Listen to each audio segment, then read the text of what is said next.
But my good friend I've grown up with, his name is Ian Phillip.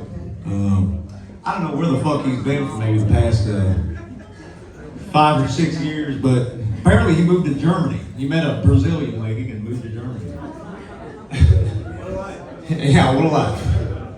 But it's funny, man. Last time I seen Ian was over in North Carolina. I was playing a show over down outside of Chapel Hill. And I can't remember what hurricane was rolling through, but it just so happened I went down there during hurricane season. But I don't know if you didn't know anything about hurricane season in North Carolina. It's not a good place to be, though. I didn't know. The last time I seen Ian was over there, and he met this gal, and he had asked me to come out with him, just to hunker down with him during the storm. And I remember I guess the outer part of the hurricane started roll through into town or something like that. And he got a bunch of Molly, but only Molly for him and his gal. So I wound up being in the middle of this hurricane with my good friend and his girlfriend, and they were tripping balls.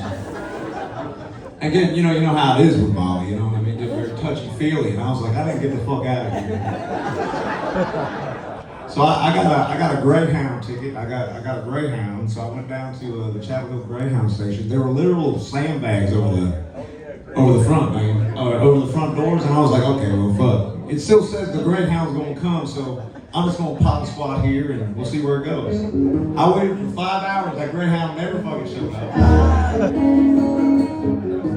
But what's crazy is I don't know why I'm telling this story. I'm gonna get back to it here. Tell me. We want to hear. Anyway, there was this fella walking down the way, like way far out. I learned the meaning of a hat tip. You know what I mean? Hat tip. Hat tip. I remember tipping my hat at this dude, and he tipped his hat back, and he walked on over, and I didn't leave company from this dude for 5 fucking days. I wound up getting a hotel room with this dude. He was also stuck at the Greyhound station because he had come to come to Chapel Hill for a job, but he had forgotten his ID or some crazy shit. And so he had to go back to Phoenix City, Alabama, where he was from. His name was David Watson, this fucking dude.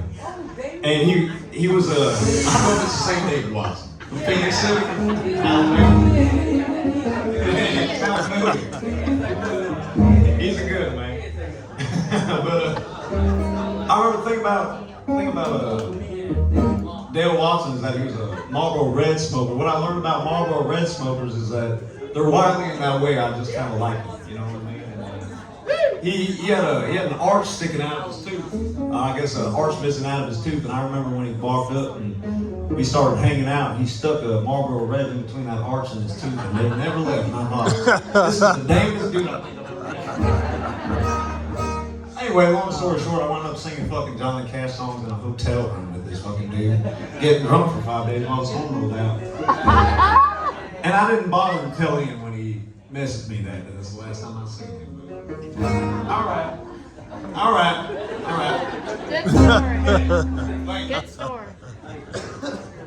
All right. I was going to tell myself I wasn't going to pull Langhorne Slim. Josh. I want to try this one call.